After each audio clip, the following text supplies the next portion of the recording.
అర్జునుడు కృష్ణుడు కలిసి విదర్భ రాజ్యానికి వస్తారు. అక్కడ రుక్మిణి వివాహం జరుగుతుంటుంది. దానికి కృష్ణునికి ఆహ్వానం కూడా ఉంది.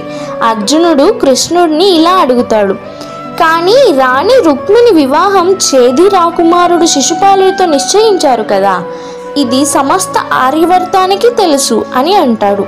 దానికి కృష్ణుడు, కానీ రుక్మిణి వివాహం జరిగేది కేవలం నాతోనే, నీకు తప్ప ఇది అన్యులెవ్వరికీ తెలియదు అని అంటాడు. రుక్మిణి కృష్ణుడికి ఒక లేఖ రాస్తుంది. దానిలో ఏముందంటే, జగతిలో అందరికన్నా సుందరుడు మిమ్ము నేను మనస్ఫూర్తిగా నా భర్తగా స్వీకరించాను, విదర్భకు మారువేషంలో రమ్మని ఆ లేఖలో రాస్తుంది. కృష్ణుడు విదర్భకు వచ్చి రుక్మిణిని వివాహం చేసుకోవడానికి.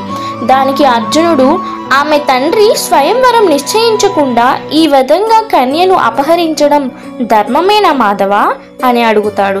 దానికి కృష్ణుడు, వాస్తవానికి ప్రతి ఒక్క ప్రాణికి తన ఇష్టానుసారం జీవించే అధికారం ఇచ్చాడు ఆ ఈశ్వరుడు.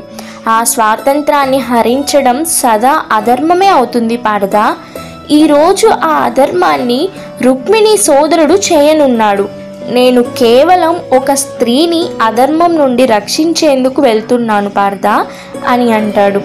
అర్జునుడి మారువేషంలో వెళ్ళి రుక్మిణికి పార్వతీమాత మందిరంలో నేను ఆమె కోసం నిరీక్షిస్తుంటానని సందేశం ఇవ్వు అని కృష్ణుడు అర్జునుడితో చెప్తాడు. ఇక కృష్ణుడు గోపాలుడి వేషంలో ఉంటాడు. అర్జునుడు కృష్ణుడి సోదరు వేషంలో రాజ్యంలోకి వెళ్తారు.